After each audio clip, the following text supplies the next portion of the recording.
রান্নার নতুন আর একটা ভিডিওতে তোমাদের অনেক স্বাগত বন্ধুরা। তো দেখতে পাচ্ছ সকাল সকাল দুটো মাছ নিয়ে হাতে করে তোমাদের দেখালাম। এগুলো হচ্ছে ট্যাংরা মাছ, সাদা ট্যাংরাগুলো হয় না, রুপোলি ট্যাংরা।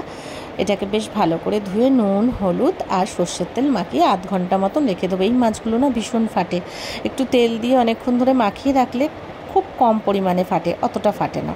তো ভালো করে তেল মাখিয়ে নিয়ে এবার কড়াইয়ে সর্ষের তেল ভালো করে গরম করে তারপরে মাছগুলোকে একদম লাল লাল করে ভেজে নেব।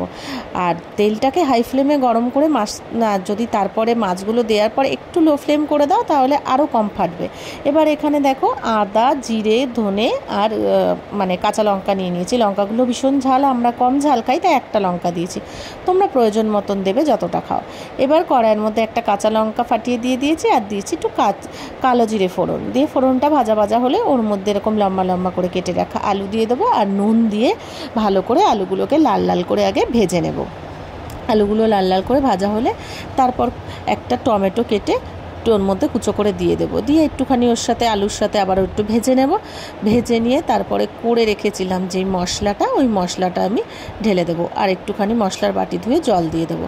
এবার দিয়ে দেবো একটু হলুদের গুঁড়ো আর দিয়ে দেবো কাশ্মীরি লঙ্কার গুঁড়ো, হচ্ছে কালারের জন্য। দেবো একটু নুন, দিয়ে দেবো একটু চিনি, দিয়ে খুব ভালো করে মশলাটাকে কষিয়ে নেব। যখন একদম তেল বেরিয়ে আসবে তখন আমি এর মধ্যে যতটা পরিমাণ আমার ঝোল লাগবে সেই আন্দাজে জল দিয়ে দেবো। 8 পিস মাছ আছে, একবেলার জন্যই করেছি, দুপুরবেলায় খাবো বলে, তাই জন্য ঝোলটা অল্পই দিয়েছি, জলটা আর কি। দিয়ে তারপরে ঢাকা চাপা দিয়ে মিনিট 7 মতন ফুটিয়ে নিলে মিডিয়াম ফ্লেমে ব্যাস আলুগুলো সেদ্ধ হয়ে যাবে। দিয়ে তারপরে ভালো করে নাড়াচাড়া করে ওর মধ্যে আমি ভেজে রাখা মাছগুলো দিয়ে দেবো।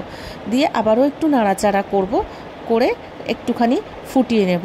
ফুটিয়ে নেওয়ার পর তারপরে ওর মধ্যে আমি কুচানো ধনেপাতা ছড়িয়ে দেব, দিয়ে ঢাকা চাপা দিয়ে মিনিট 2 ফুটিয়ে গ্যাসটা বন্ধ করে রেখে দেব। ব্যাস তাহলেই রেডি হয়ে যাবে আমার ট্যাংরা মাছের সুস্বাদু ঝোল।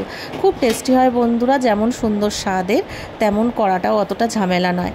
তো কেমন লাগলো পুরো ভিডিওটা অবশ্যই কমেন্ট করে জানিও, ভালো লাগলে লাইক করো, শেয়ার করো।